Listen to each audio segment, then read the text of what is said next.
Okay, buddy. I was just trying to cheer us up, so go ahead. Put on some old sad bastard music, see if I care.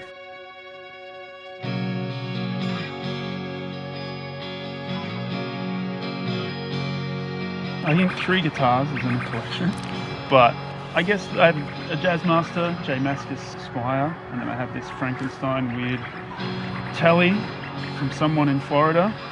But I guess the jazz master I use the most. Yeah, we were assaulted once in Adelaide by a large group of people for no real reason, and that kind of sucked. I broke my ankle the day of a tour where I just went into work to pick up a box of merch for that tour and broke my ankle whilst waiting there, so that was really shit.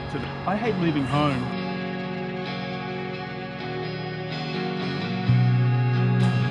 When you have such a big history with someone, you kind of look back and I kind of think, oh, how lame I must have. Oh, not lame, but how weird I must have looked back then. Like, I remember her being into, like, especially growing up in Texas and going to school and going to college there, and Mineral being like a band she'd see on a weekend or any of those things. I remember like looking at her CD collection, and she had that Nowcore CD, came out in '99, and getting that and going, okay, let's check these bands out, and it was Knapsack, Promise Ring, Braid. I remember just thinking, this isn't what I'm listening to, but at the same time, I probably would never have, I probably would have found it through other people, but I remember finding all that stuff through her, that whatever, man, like 99, thinking this is different, but then now I literally revolve my life around that.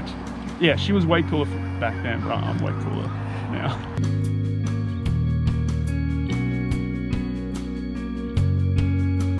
I think the movie sample stuff just came, I don't want to say came just from trying to avoid having to sing, but it did at the start, especially in early days of We Set Sail stuff. And I guess growing up, you know, like Good Riddance records or Propaganda records, all those sample things, I loved all that stuff. I loved samples, probably more than anyone. It's probably not a healthy thing to have, but I like them because, yes, they can replace vocals so I don't have to sing, but I also like them because they literally can say something that you might take a whole album to say.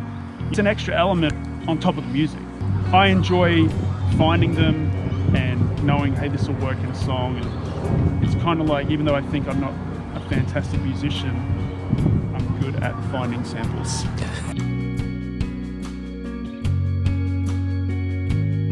Side one, track one. First one that came to mind was Options, Pedro the Lion on Control. I went with Fertile Fields by Good Riddance. Sometimes those simple things fall to life with no more. I went with Hello Dearest Love, Absolute Cuss on Two Conversations. She's the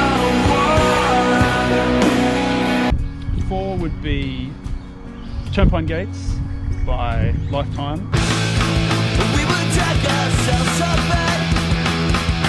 And then the last one I went with was Running Man by Race Fist. Who's that song sick? I remember when you lost the game, when you lost it, I'm so upset.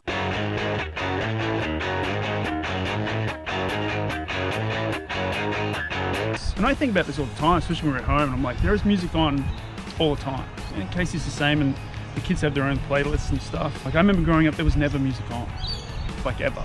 Not that I can remember at all. Like, these kids will definitely remember having music on, and I guess with their names, especially their middle names being a homage to Nirvana and Kurt Cobain and stuff.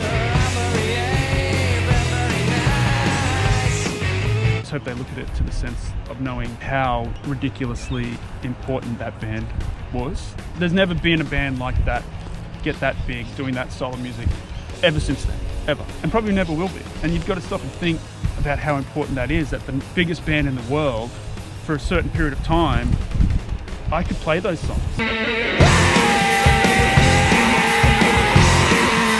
If anything, I hope they go back and just kind of delve into it. But at the same time, I hope they don't, they become fucking doctors.